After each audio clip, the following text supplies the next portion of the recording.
Good afternoon, everybody. I want to thank you for once again logging on to your AT10 course and trying to stay on time. I want to show you the basics of using Microsoft Word today, and I want you to follow along with me. You can open up Word.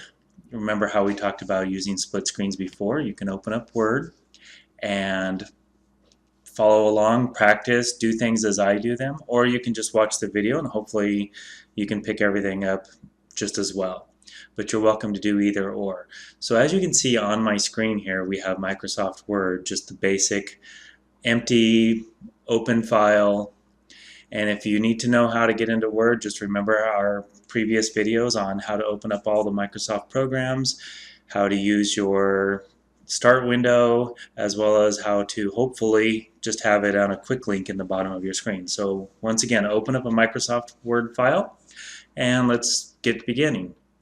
As you can see, you have some buttons up here. This is what they call the quick link tools.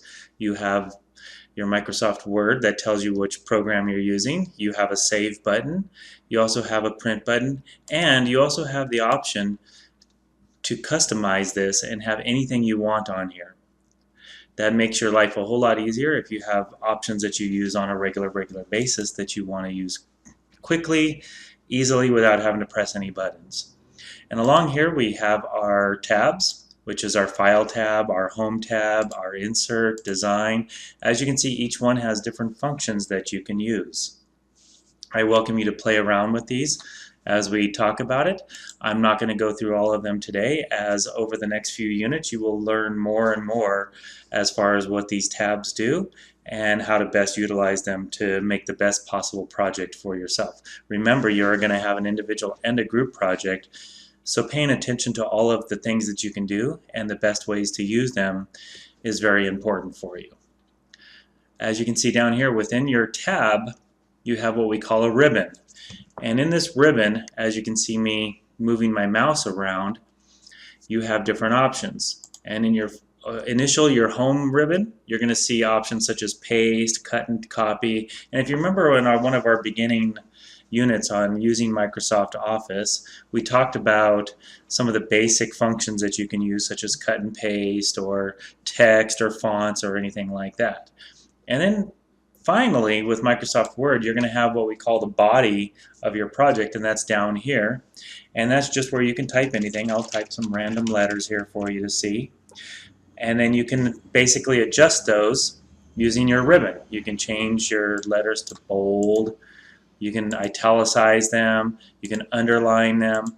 All right, so therefore I want you to kind of become familiar with all of the different functions. You can even change your font style. Some professors, when you do projects, will actually require you to use different fonts or a certain font. Okay.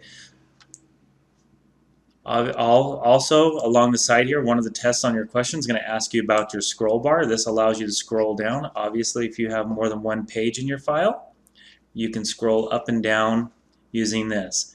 And then at the very bottom, you have your zoom. So if you're really blind, you can zoom in. Or if you see really well, you can zoom out and want to see more pages to your project. That is completely up to you.